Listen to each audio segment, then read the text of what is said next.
Thomas Puskajler sa venuje vzdelávaniu detí v programe Ekotour. V jeho najnovšej hre Hrdinovia zeme sa škôlkári naučia recyklovať. Čaute, čaute, čaute, decka, my sme z Mliečnej dráhy.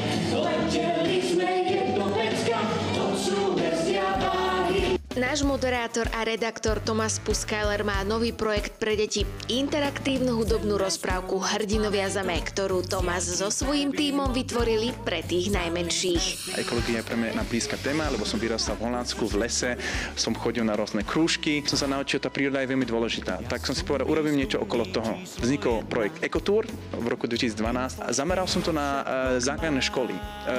A sú to rôzne projekty, riešim tam o vode, o energie, o recyklácii. A to veľmi zafungovalo. A to už toľko rokov robím, že som si povedal, teraz je čas urobiť niečo pre materské školy. Ja som potom oslovil, čo je fakt skvelé, Laco Cmorej, režisér, choreograf, a Nadia Uherová, čo už má skúsenosť v bábkové divadlo roky a roky. Pred rokom sme si tak sadli a sme si povedali, dáme aj bábku do toho, dva úžasné herci, čo to robia, a urobiť taký mini muzikál z toho. Tak Roland Kanik, geniálny hudobný producent, mi urobil originálnu hudbu do tohto, a Dáša Krištofovičová urobila vizuál, to, čo vidíš na javisku, že ako to celé má vyzerať, ale aj kostýmy. Plačo? Plast? Veď sme sa to učili v škole, nepamätáš sa? Asi som vtedy chýbal. Deti tak počas 40 minút pozorne sledujú, čo sa na javisku deje. Učia sa nové veci a zapájajú sa do predstavenia, keď odpovedajú hercom na otázky.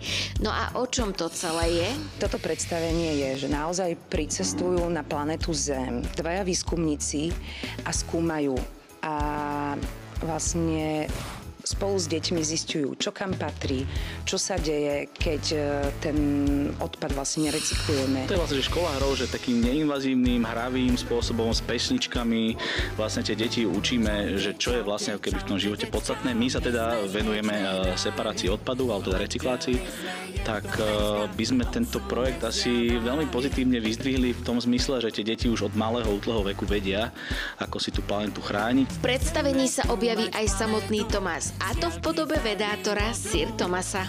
Funguje to, že tam sa objavím ako aplikácia a stále som v rámci Ekotour v programe a budem takto cestovať s nimi. Thomas, čo je to papier?